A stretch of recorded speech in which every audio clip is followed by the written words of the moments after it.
Here's a cool test. Clip 1 is a musical phrase from Tchaikovsky's Violin Concerto in D major. Clip 2 is the same phrase. The same musician also plays both. But one is a Stradivarius violin, and the other on a violin made in 1980. See if you can tell the difference.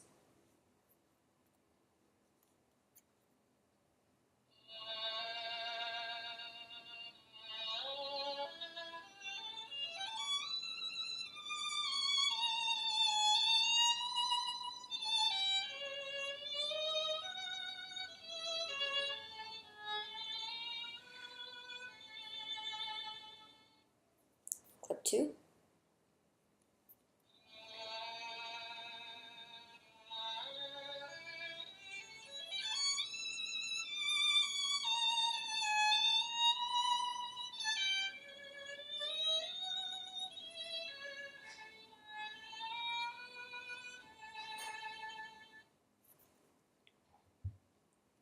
Who am I? I am Antonio Stradivari, a revolutionary violin maker from the 17th and 18th centuries.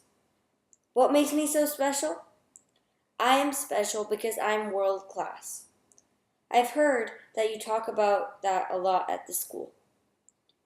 Well, listen in, and you might be able to dig up some clues on how you can be world class too. I may be world class because I was born at a time and at a place when classical music and carving string instruments was in full swing.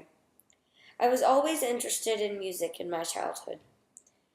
I loved listening to the sweet sounds of violin players and other string instrument players all across the city of Cremona in Italy, where I lived. Then one day, when I was 13, I was skipping down Main Street. I saw a violin maker tirelessly working on his violin. I peered inside and saw all those amazing workshops.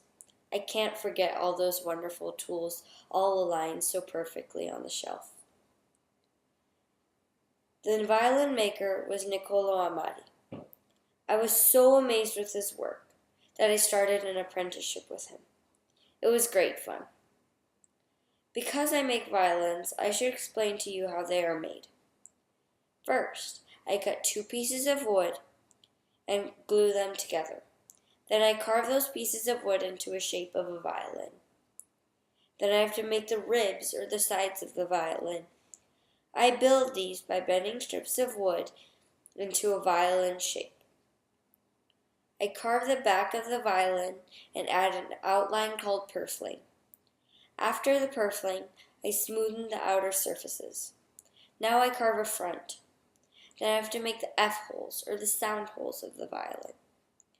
These are probably the most important part and make each and every violin unique. Now I have to glue the ribs, back and front together to create a violin box.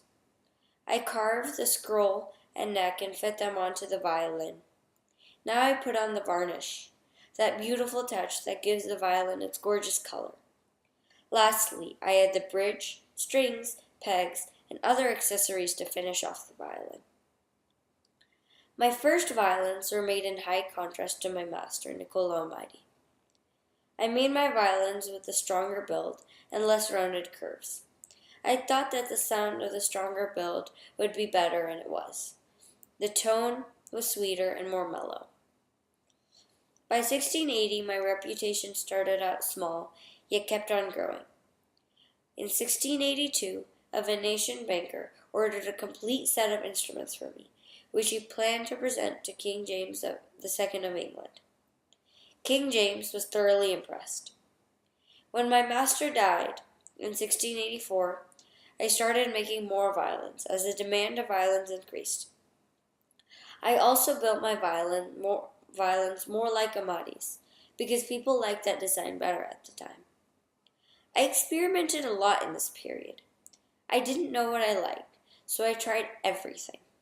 Hence, my earlier violins weren't as good as my later violins.